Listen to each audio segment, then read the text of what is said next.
Cuenta una historia que un muchacho llegó desesperado a su casa para hablar con su papá y le dijo muy desesperado: papá, ya no soporto más, no aguanto más las cosas que me pasan, siempre son problemas, nunca veo la luz.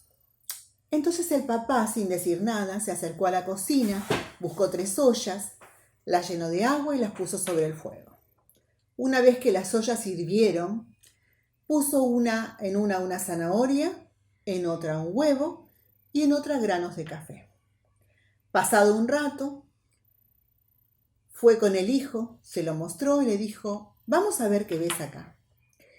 Entonces el hijo le hizo el papá sacar la zanahoria y el padre le dijo: ¿te acordás cómo estaba esta zanahoria cuando la puse acá adentro? Sí, rígida, dura.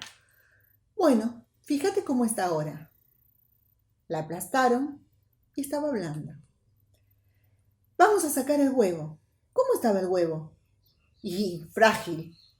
Lo sacaron y estaba duro. Y fueron a ver los granos de café. Y el agua se había transformado en algo oscuro, en café.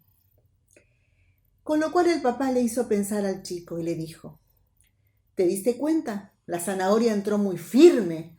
Entró ante esta prueba segura de que estaba fuerte.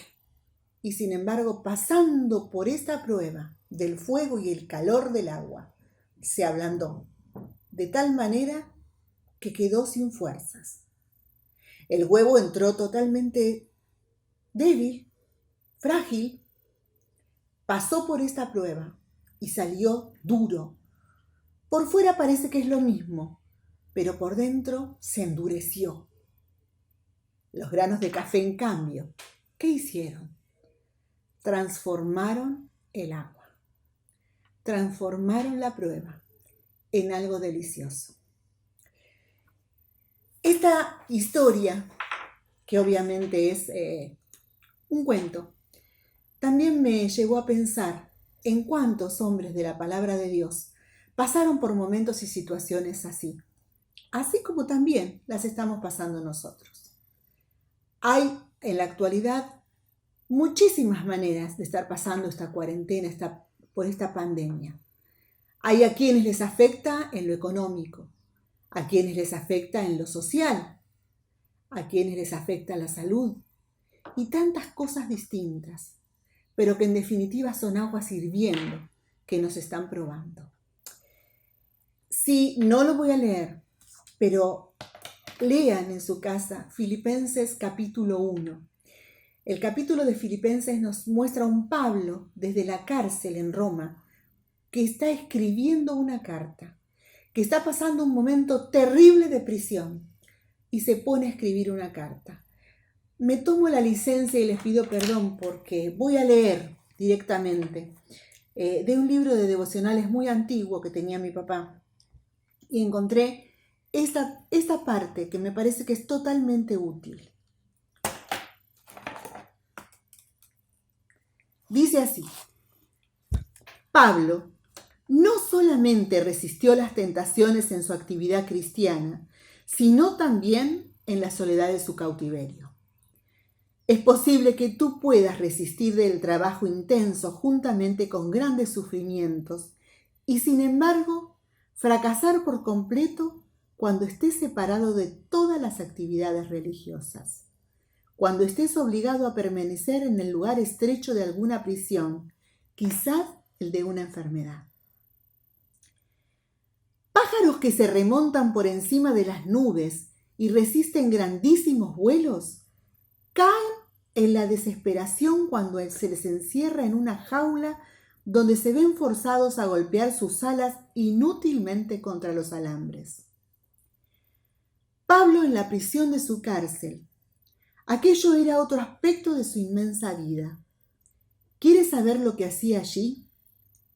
Le vemos elevar una mirada por encima de la pared de su prisión y de las cabezas de sus enemigos, de tal modo que al escribir una de sus cartas declara: yo, Pablo, prisionero de Jesucristo, no prisionero de Festo o de César, no la víctima del injusto Sanedrín, sino el prisionero del Señor.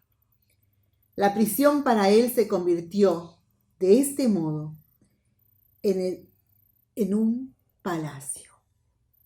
Qué difícil, ¿eh? ¿Quién puede pensar algo así en un momento de tanta holgadez, de tanta presión, de tanta soledad? Pero esta parte, miren, a mí es la que me dije, esto es. Privado del trabajo misionero que amaba tanto, construye su nuevo púlpito.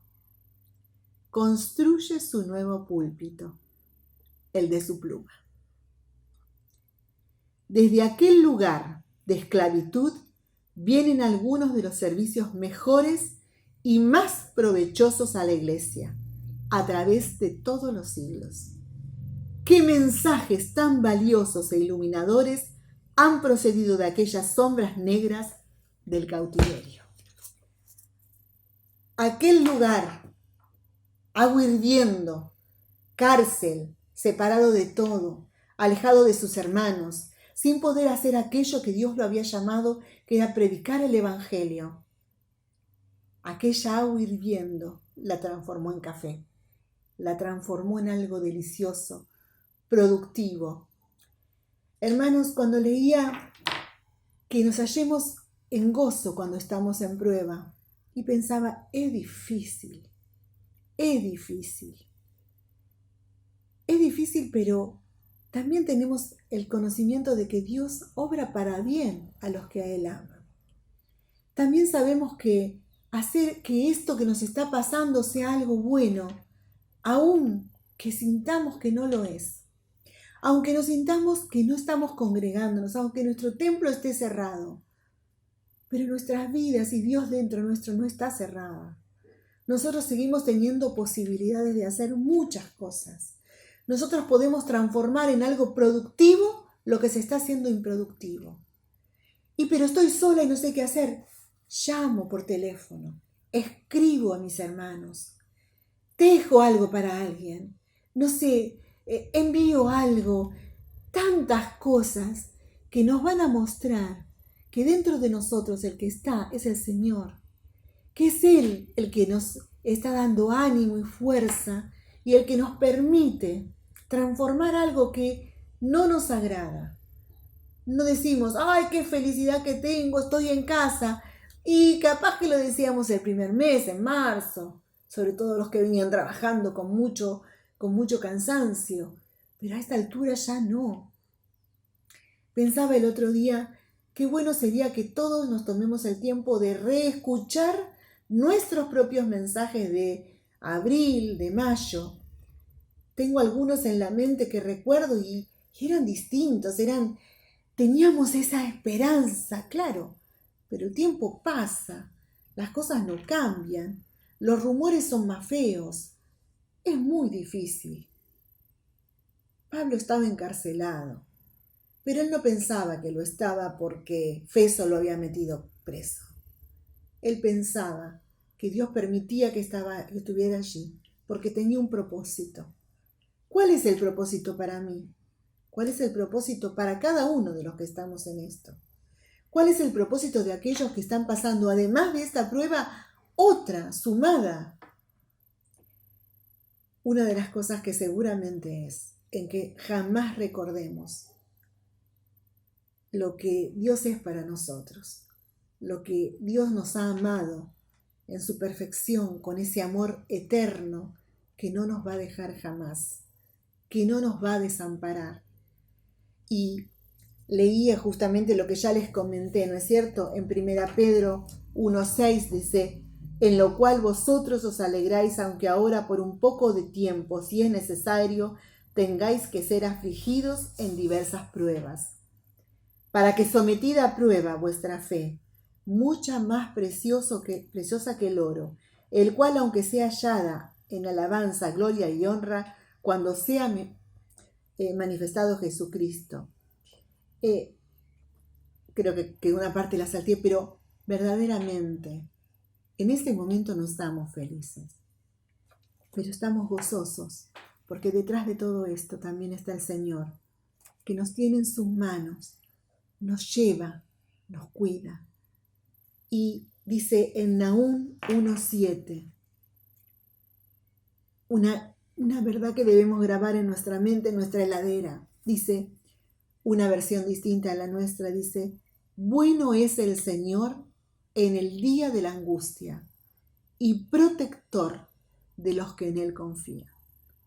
Él es bueno y Él es mi protector. Voy a transformar el agua en café a través de este tiempo y que cada uno de nosotros podamos hacerlo. El templo puede estar cerrado, pero la palabra de Dios jamás se cierra. Los medios y todo lo que tenemos alrededor nos permiten seguir comunicando el Evangelio, seguir siendo siervos útiles. No estamos ahora guardados en una caja donde no podemos hacer nada. Hermanos, que realmente sintamos que bueno es el Señor en el día de la angustia y protector de todos aquellos que confiamos en Él. Que Dios nos bendiga y un abrazo gigante para cada uno de ustedes.